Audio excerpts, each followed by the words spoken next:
పెన్షన్లను నిలిపివేసిన చరిత్ర వైసీపీదని పెన్షన్లను పెంచి అమలు చేస్తున్న ఘనత కూటమి ప్రభుత్వాందన్నారు మంత్రి కింజరాపు అచ్చెన్నాయుడు. వైసీపీ హయాంలో 2019 నుంచి వితంతువులకు పెన్షన్లు ఇవ్వడాన్ని నిలిపివేశారని ఆరోపించారు. ఇప్పుడు ప్రభుత్వ హామీ మేరకు మళ్లీ ఆ పెన్షన్లు మంజూరు చేస్తున్నట్టు చెప్పారు. ప్రతి నెల 1వ తేదీన ఇంటి గుమ్మం వద్దకే పెన్షన్లు తీసుకువెళ్లి పంపిణీ చేసేలా ప్రభుత్వం చర్యలు తీసుకుంటుందన్నారు.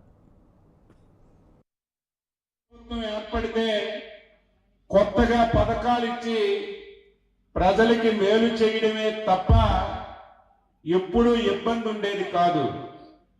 కానీ ఆంధ్రప్రదేశ్ చరిత్రలో మొట్టమొదటిసారి మొన్న ప్రభుత్వం మారిన తర్వాత చాలా ఇబ్బందులు వచ్చాయి.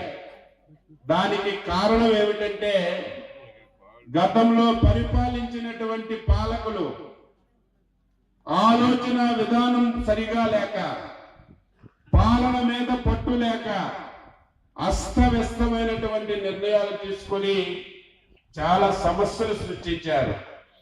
మనం అధికారం తీసుకున్నప్పటికీ 10 లక్షల కోట్ల అప్పు ఉంది. 1,30,000 కోట్లు బకాయిలు ఉన్నాయి. ఏంటో బకాయిలు?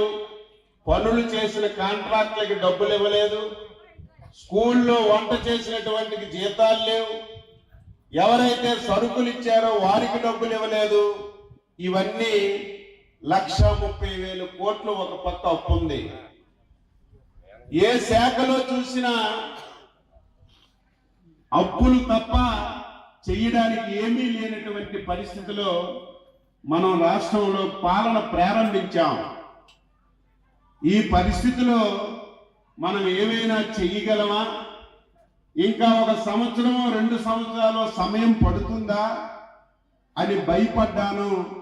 కానీ సమర్థవంతమైన నాయకుడు చంద్రబాబు నాయుడు ముఖ్యమంత్రి కావడం, దీనికి తోడు మనందరం 22 మంది ఎంపీలకి గెలిపించడం వల్ల, మోడీ గారు కూడా మనకు సహకరించడం వల్ల ఒకవేళ కొత్త